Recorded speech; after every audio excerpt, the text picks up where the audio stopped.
en lo alto de una montaña silenciosa, donde el aire parece más liviano y el cielo toca casi la tierra. 3 discípulos caminan sin saber que están a punto de presenciar uno de los momentos más gloriosos en toda la historia de la humanidad. Pedro, Jacobo y Juan siguen a Jesús hacia un lugar apartado, lejos del ruido, lejos de la multitud, lejos de todo lo que conocen. El amanecer empieza a pintar el horizonte, y en medio de esa quietud celestial, algo sucederá. Algo que cambiará para siempre su manera de ver a su Maestro. Una luz nacerá desde dentro. El cielo se abrirá. Una voz volverá a hablar. El pasado y el futuro se encontrarán en un instante. Bienvenido a uno de los capítulos más profundos, más reveladores y más llenos de gloria de todo el Nuevo Testamento. Bienvenido a Mateo capítulo 17. Aquí, en Viaje a un Reino, te llevamos a ese monte, a ese valle, y a ese momento en el que la gloria eterna se dejó ver, solo por un instante, el ascenso al monte. Era muy temprano, tan temprano que la noche aún no había terminado de retirarse. El cielo estaba dividido en 2, una mitad azul oscuro, llena de estrellas cansadas, y la otra comenzaba a teñirse de un celeste pálido, como si el amanecer respirara tímidamente desde el horizonte. Jesús se levantó antes que todos. Caminó entre las sombras del campamento y despertó con suavidad a 3 de sus discípulos, Pedro, Jacobo y Juan. No llamó a los 12, no llamó a la multitud, solo a ellos. Una elección silenciosa, pero llena de propósito. Juan se frotó los ojos. Jacobo se ajustó la capa.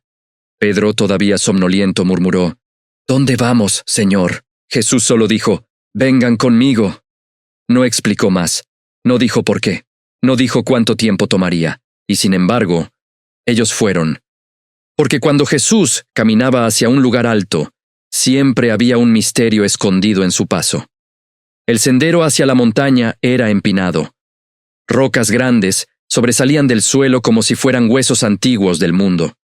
Las sombras jugaban entre los árboles, y cada tanto una ráfaga de viento golpeaba las hojas, haciendo sonar un murmullo que parecía un canto distante. Mientras ascendían, el cielo iba cambiando lentamente. Las estrellas desaparecían una por una. El azul oscuro se hacía más suave. Una luz muy tenue comenzaba a pintar las nubes más altas. El mundo se estaba preparando para un nuevo día. Jesús caminaba con un ritmo sereno. No parecía cansado. No necesitaba detenerse para respirar. Su paso era firme, decidido, como si él conociera perfectamente el camino, como si hubiese subido ese monte desde la eternidad. Pedro, notando la distancia entre ellos y las multitudes que solían seguir a Jesús, dijo: «Maestro, últimamente muchos te buscan, los enfermos, los necesitados. ¿No deberían estar contigo?» Jesús no giró la cabeza. No respondió, pero su silencio era más profundo que un sermón. Era como si estuviera escuchando un llamado que venía desde arriba, un llamado que ningún otro podía oír. Los discípulos comenzaron a sentir que no estaban subiendo solo una montaña física. Estaban entrando en un territorio espiritual. Uno donde el aire parecía más puro, donde el silencio tenía peso, y donde cada paso parecía acercarlos a una dimensión invisible. A mitad del camino, Jacobo se detuvo para observar el paisaje. El valle quedaba muy abajo, envuelto en neblina. La aldea parecía dormida. El río brillaba suavemente bajo la luz azulada del amanecer, y en ese instante, los discípulos sintieron algo extraño, como si el mundo entero se estuviera volviendo pequeño ante lo que ellos estaban a punto de ver. Juan susurró: «Siento que algo grande va a pasar».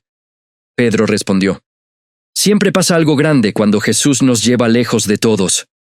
Cuando finalmente alcanzaron la cima, el sol estaba apenas naciendo, pintando la montaña con tonos dorados y rosados que parecían telas extendidas por el cielo mismo. Jesús se separó unos pasos, se arrodilló sobre una roca bañada por la luz y comenzó a orar. Su figura, silueteada por el amanecer, se veía serena, intensa, parecía conectada con algo que los demás no podían ver. Los discípulos se sentaron, suspiraron, respiraron profundo, y un silencio reverente cayó sobre aquel lugar. Parecía que la montaña esperaba. Parecía que el aire contenía la respiración. Parecía que el cielo estaba a segundos de abrirse, y entonces todo cambió. La transfiguración. Todo comenzó con una luz, no una luz fuerte, no una luz cegadora, una luz suave, blanca, pura, que surgió alrededor de Jesús, como si su oración comenzara a encender el entorno. Juan entreabrió los ojos y vio algo que lo dejó sin aliento. Jesús no estaba iluminado por el sol, él mismo comenzaba a iluminarlo. Pedro miró y se le escapó un suspiro ahogado. Jacobo se puso de pie, sin comprender. El rostro de Jesús empezó a brillar. Primero como si estuviera reflejando el amanecer, luego como si él fuera el amanecer, hasta que su rostro resplandeció como el sol, pero sin quemar, sin destruir, solo revelando la esencia de quien él es realmente. Sus ropas, las mismas ropas que habían caminado con él entre polvo, multitudes y caminos, comenzaron a volverse blancas. No blanco normal, no el blanco de un tejido bien lavado, sino un blanco vivo, como si una corriente de luz fluyera dentro de la tela.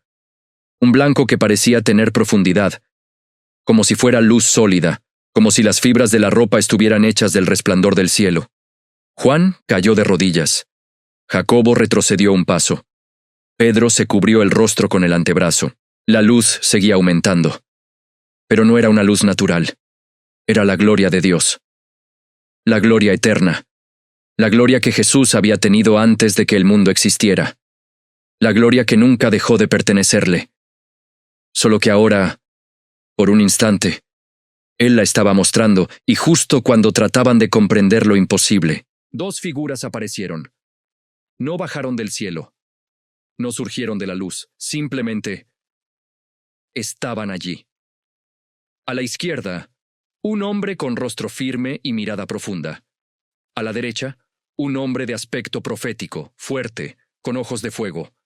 Los discípulos supieron sus nombres sin que nadie los presentara: Moisés y Elías, el representante de la ley, el representante de los profetas, ambos hablando con Jesús.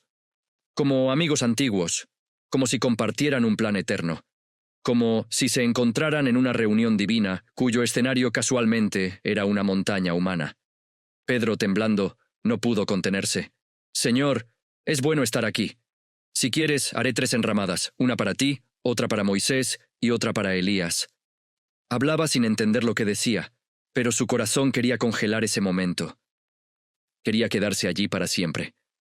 Pero entonces ocurrió algo aún más grande. Una nube luminosa descendió desde lo alto. No una nube gris, no una nube pesada. Era una nube de luz. Una nube viva. Una nube que no bloqueaba la luz, sino que parecía contenerla, reflejarla, multiplicarla.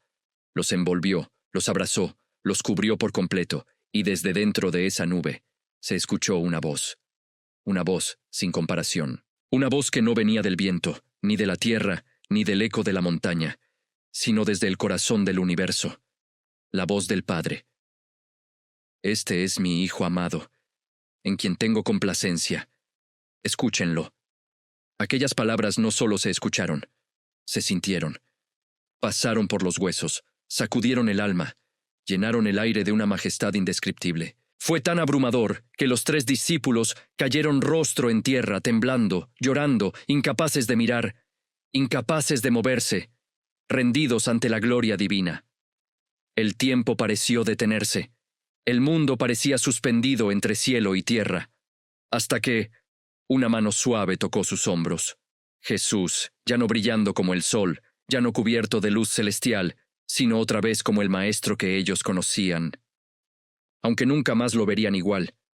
«Levántense», dijo, «no tengan miedo». Cuando levantaron la vista, Moisés ya no estaba, Elías ya no estaba, la nube había desaparecido, solo Jesús, y nada más. Y lo entendieron. Él es suficiente, Él es el centro.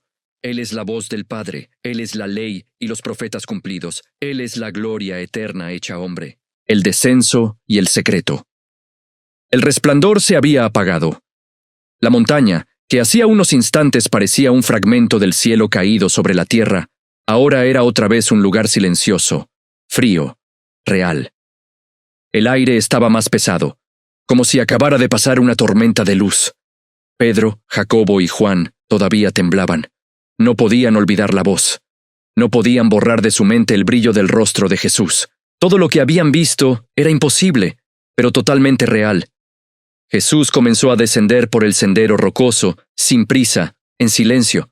Los discípulos lo siguieron, pero cada uno llevaba en su interior una tormenta distinta. Juan caminaba pensativo, recordando cada palabra, cada rayo de luz, cada gesto divino. Sus ojos estaban todavía húmedos. Su corazón había sido tocado por algo que no sabía explicar. Jacobo tocaba su pecho de vez en cuando. No sabía si latía más rápido por el miedo o por la gloria. Sentía dentro de sí un peso dulce, como si hubiera visto un fragmento del origen de todas las cosas. Pedro era el más inquieto. Miraba a Jesús, luego al suelo, luego al cielo, luego otra vez a Jesús. Había visto milagros antes, había visto resurrecciones, multiplicaciones, sanidades. Pero esto era diferente. Esto no era un milagro. Era una revelación. El silencio era tan profundo que solo se escuchaba el sonido de las sandalias rozando la tierra y el murmullo del viento que descendía con ellos. Pedro rompió el silencio.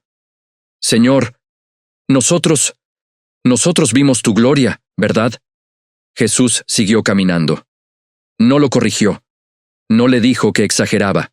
Simplemente confirmó. Sí, la palabra cayó en el corazón de los discípulos como un sello eterno. Jesús se detuvo un momento, los miró con profunda ternura y dijo: No cuenten a nadie lo que han visto, hasta que el Hijo del Hombre haya resucitado de entre los muertos. Los tres se miraron entre sí. ¿Resucitado? ¿Otra vez hablaba de morir? ¿Por qué Jesús, que acababa de brillar como el sol, hablaba de muerte? Juan bajó la cabeza. Jacobo frunció el ceño. Pedro apretó los labios, preocupado. No entendían. ¿Cómo podía el que brilla más que la luz ser entregado en manos de hombres? Jesús siguió caminando, pero ahora su paso parecía más lento, más pesado, como si su alma llevara una cruz invisible. Mientras bajaban, Pedro se acercó a Jesús. Señor, los escribas dicen que primero debe venir Elías antes del Mesías, pero nosotros vimos a Elías, vimos a Moisés. ¿Cómo es esto? Jesús lo miró con paciencia. Elías ya vino, y no lo reconocieron. Hicieron con él lo que quisieron. Los discípulos entendieron. Jesús hablaba de Juan el Bautista, el profeta que había venido con el espíritu y el poder de Elías, el heraldo del reino, el que había sido rechazado, el que había sido ejecutado. Una sombra de tristeza cruzó el rostro de los discípulos. Ahora comprendían algo. El reino no avanzaba sin oposición. La luz no avanzaba sin ser atacada. El camino de Jesús no sería fácil. Mientras descendían, el aire se volvía más cálido. Los sonidos del valle comenzaron a escucharse a lo lejos. Voces de comerciantes, niños jugando, personas moviéndose de un lado a otro. El mundo seguía como si no hubiera pasado nada. Y sin embargo, en esa montaña, el cielo había tocado la tierra. Pedro susurró mientras bajaban: ¿Cómo podremos guardar silencio sobre algo tan grande? Juan respondió en voz baja: Si el maestro lo pide, es porque tiene un propósito. Y detrás de ellos, Jacobo añadió: Algún día entenderemos todo. Aún no lo sabían. Pero lo que habían visto sería la base de su fe para el resto de sus vidas. Un ancla en tiempos difíciles. Una luz en medio de la oscuridad. El muchacho poseído. Mientras la montaña quedaba atrás, los sonidos de la vida diaria comenzaron a rodearlos nuevamente. Pero esta vez, el contraste era demasiado grande. Habían visto la gloria y ahora bajarían a encontrarse con el dolor humano en su forma más cruda. A medida que se acercaban al lugar donde estaban los otros discípulos, comenzaron a escuchar gritos. Un caos palpable los aguardaba. Un grupo de personas discutía. Los escribas levantaban la voz. Los discípulos gesticulaban, intentando explicar. Y en medio del tumulto, un niño temblaba en brazos de su padre. Cuando la multitud vio a Jesús, un murmullo cruzó el grupo. Todos comenzaron a abrir paso, como si la presencia de Jesús empujara el caos hacia los bordes. El padre del muchacho corrió hacia él, cayendo de rodillas, aferrándose a su túnica como quien se aferra a un salvavidas en medio del mar. «Señor, ten misericordia de mi hijo». Su voz se quebró. «Sufre terriblemente. A veces cae en el fuego, otras veces en el agua. Lo traje a tus discípulos, pero ellos no pudieron sanarlo. Jesús miró al muchacho. El niño tenía el rostro pálido, los ojos perdidos, el cuerpo contraído como si algo invisible lo oprimiera. Sus manos estaban tensas, sus labios temblaban, y cada cierto instante su cuerpo se estremecía violentamente, como si una fuerza oscura quisiera romperlo desde adentro. Jesús levantó la mirada hacia los discípulos. Ellos la bajaron, avergonzados. Habían intentado, pero no habían podido.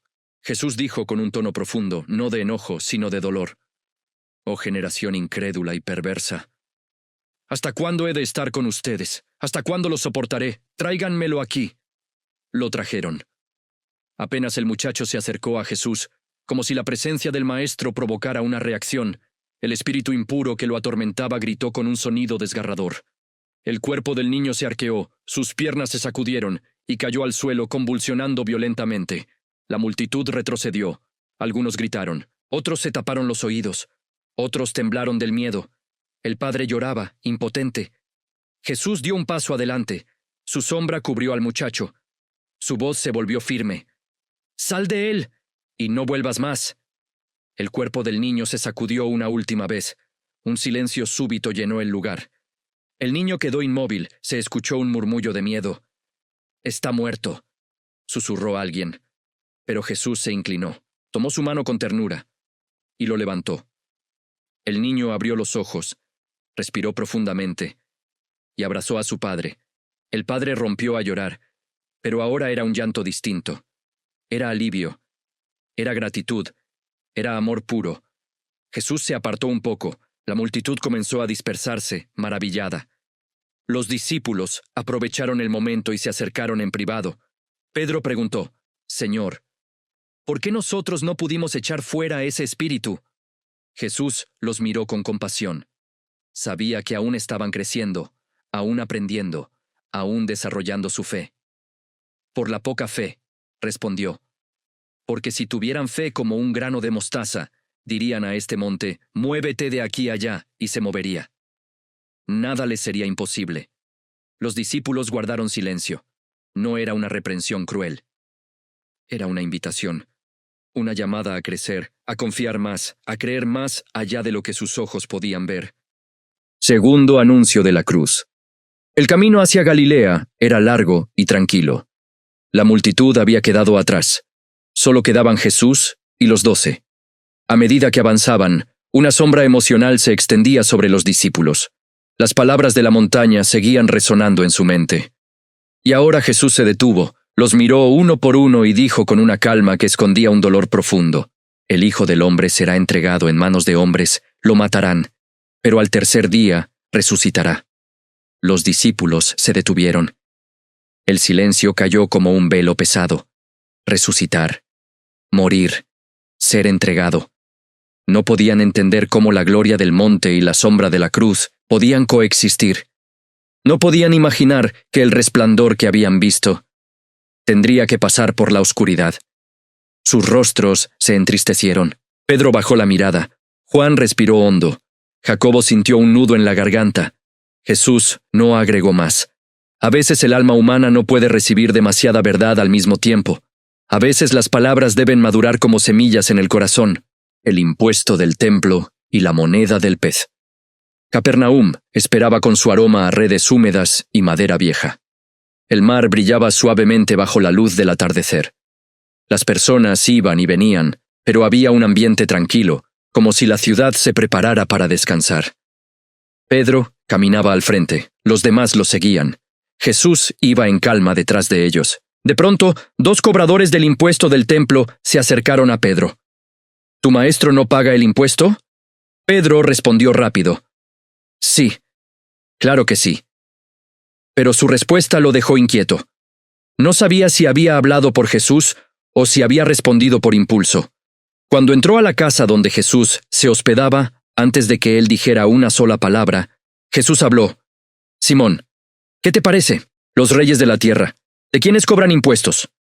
¿De sus hijos o de los extraños?» Pedro titubeó. «De los extraños». Jesús sonrió suavemente. Entonces los hijos son libres. Pedro quedó en silencio. Jesús estaba diciendo algo profundo. Él era el hijo del gran rey. Él no tenía por qué pagar nada que pertenecía al templo construido para honrar al Padre. Él era mayor que el templo. Pero Jesús añadió, pero para no ofenderlos, ve al mar. Pedro levantó las cejas. ¿Al mar? Jesús continuó. Lanza el anzuelo. El primer pez que saques, ábrele la boca. Allí encontrarás una moneda. Tómala y dásela por ti y por mí. Pedro parpadeó. ¿Una moneda dentro de un pez? ¿Justo la cantidad necesaria? ¿Justo en el primer pez que atrapara? Ese era el estilo del maestro. Siempre mezclando lo cotidiano con lo divino. Siempre enseñando lecciones profundas a través de cosas simples. Pedro tomó el anzuelo. Caminó hacia el mar. El viento movía suavemente la superficie del agua. Las olas susurraban contra la orilla. El cielo comenzaba a teñirse de tonos anaranjados y violetas. Pedro lanzó el anzuelo. El hilo cayó al agua y casi de inmediato sintió un tirón. Un pez había mordido. Lo levantó. Sus manos estaban mojadas por el agua salada. Su corazón latía rápido. Abrió la boca del pez. Y allí estaba. Una moneda. Exacta. Perfecta. Esperándolo. Pedro sonrió. Jesús era capaz de proveer en maneras que ningún hombre podía imaginar. Mateo 17 es un capítulo que une dos mundos, la gloria del cielo y la lucha de la tierra. En un monte, Jesús brilla como el sol. En un valle, libera a un muchacho poseído. En un camino, anuncia su muerte. Junto al mar, provee con sabiduría divina. Este capítulo enseña que la fe se fortalece viendo su gloria. La compasión se demuestra en el valle. La esperanza se mantiene incluso ante la cruz, y la provisión llega de maneras inesperadas. En Mateo 17, Jesús se revela como el Hijo amado del Padre, el Señor de la gloria, el libertador de los oprimidos, el Maestro que guía con paciencia, el Rey que provee, el Mesías que camina hacia la cruz, el Cristo que resucitará el monte y el valle se unen en él. La luz y la sombra se unen en él. La vida y la muerte se unen en él. Él es el centro de todo. La montaña ya quedó atrás. La luz que una vez deslumbró a Pedro, Jacobo y Juan, ahora permanece como un recuerdo eterno en su corazón. Lo que vieron allí arriba no fue una visión, fue una revelación, un adelanto de la gloria que Jesús siempre ha tenido. En el valle, Él mostró su compasión, en el camino, su destino, y junto al mar, su provisión perfecta. Mateo 17 nos recuerda que la vida también es así. Hay montes llenos de luz y valles llenos de lucha. Pero en ambos Jesús sigue siendo el mismo, el que brilla, el que libera, el que guía, el que provee. Gracias por acompañarme en este viaje a un reino, donde la palabra se vuelve viva y cada capítulo nos habla al corazón. Si este mensaje tocó tu vida, suscríbete, comparte y continúa con nosotros. Aún queda mucho que descubrir. Aún quedan montes por subir y milagros por ver. Nos vemos en el siguiente capítulo. Dios te bendiga.